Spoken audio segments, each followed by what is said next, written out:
అప్పుడల్లా కూడా happy Christmas అంటాం. ఎందుకంటే ఇది ఒక సంతోషకరమైన వార్త, ఇది ఒక శుభ వార్త ప్రజలందరికీ అంటున్నారు. ఈరోజు నా స్వరము వింటున్న ప్రతి ఒక్కరికి కూడా ఒక సంతోషకరమైన వార్త క్రిస్మస్ తీసుకొని వచ్చిందంట. అనేక దశాబ్దాలుగా, ఎన్నో తరాలుగా మన దేశంలో, లోకంలో ఎన్నో ప్రార్థనలు చేశారు. మన దగ్గర కూడా మనందరికీ తెలిసిన ఉపనిషత్తులోంచి అసతోమ సద్గమయ, తమసోమ జ్యోతిర్గమయ, మృత్యోమ అమృతంగమయ, ఓం శాంతి శాంతి శాంతి అని ఎన్నో దశాబ్దాలు పండితులు, వేద పండితులు ఎన్నో ప్రార్థనలు చేశారు. అంటే అసతోమ సద్గమయ, అసత్యంలో ఉన్నామయ్యా, సత్యంలోకి నడిపించండి. తమసోమ జ్యోతిర్గమయ, చీకట్లో ఉన్నామయ్యా, వెలుగులోకి నడిపించండి. మృత్యోంగ అమృతంగమయ, మృతి చెందిన వారి వలె ఉన్నాము, జీవము లేని వారి వలె ఉన్నాము, మాకు జీవాన్ని ఇయ్యయ్యా అని ఉపనిషత్తుల్లో భారతీయ వేద పండితులు అనేక సంవత్సరాలు ప్రార్థన చేశారు. లోకమంతటిని కూడా వెలుగు కావాలని ప్రార్థన చేసింది. ఆ ప్రార్థనకు జవాబుగా పరలోక తండ్రి తన సొంత కుమారుడైన యేసు క్రీస్తును పంపించాడు. ఒక కారణ జన్ముడు జన్మించాడు, ఒక లోక రక్షకుడు జన్మించాడు. ఆ ప్రార్థనకు జవాబుగా పరలోకము నుంచి అద్వితీయ కుమారుడు ఈ లోకానికి వచ్చాడు. హల్లెలూయా. ఆయన వచ్చి యోహాను 14 అంటాడు, I am the way, I am the truth, I am the life, I am the answer to the prayers of the mankind. సత్యములోకి నడిపించడానికి నేను వచ్చాను. ఏ మార్గం అయితే కనిపించకుండా ఆ మార్గాన్ని చూపించడానికి వచ్చాను. పరలోకానికి మార్గాన్ని నేనే అని చెప్పాడు. హల్లెలూయా.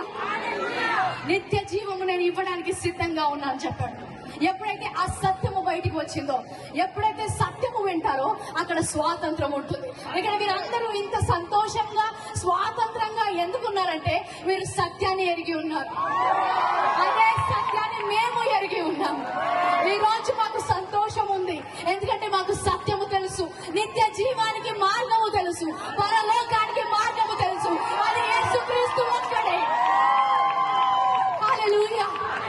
ఎన్నో సంవత్సరాలు సత్యము తెలియక, నా జీవితం ఏంటి, ఈ లోకము ఏంటి అని తెలియక ఆ ఆలోచనలతో డిప్రెషన్ లోకి వెళ్ళిపోయి చనిపోదాం అనుకున్న నాకు పరలోకపు తండ్రి ఈ సర్వ సత్యాన్ని తెలిసినప్పుడు నిత్య జీవమునకు వారసురాలుగా నన్ను చేశారు. హల్లెలూయా.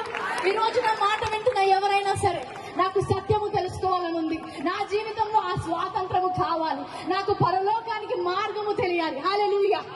ఈ రోజు స్వాతంత్రము దేశానికి మాత్రమే కాదు, కానీ నా ప్రాణాత్మ దేహములకు కూడా స్వాతంత్రాన్ని ఇచ్చిన దేవుడు నేను కనుగొన్నాను.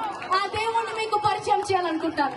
ఎవరైనా సరే నా స్వరము విన్నవారు, ప్రశ్న ఉన్నా, యేసుక్రీస్తు గురించి తెలుసుకోవాలి, ఈ సంతోషం ఏంటి, ఈ స్వాతంత్రం ఏంటి, అది నాకు కావాలి అన్నవారు దయచేసి స్టేజ్ పక్కన నా కుడి వైపుకి రావాలని కోరుకుంటాను. ఏ స్వాతంత్రము, ఏ సత్యం అయితే మేము పొందుకున్నామో అదే సత్యములో మీరు కూడా నడుచుదురుగాక. Father, I declare liberty in this place, freedom in this place. We break the bondage of the enemy in this place. We break the power of the enemy in this place. I break this ground for salvation in the name of Jesus. We thank you, Lord, that you have paid the price for everybody. ఇక్కడ నా స్వరము వింటున్న ప్రతి ఒక్కరి కోసము యేసు క్రీస్తును పంపి ప్రభా శిలువ మీద మరణించినందుకు వందనాలు.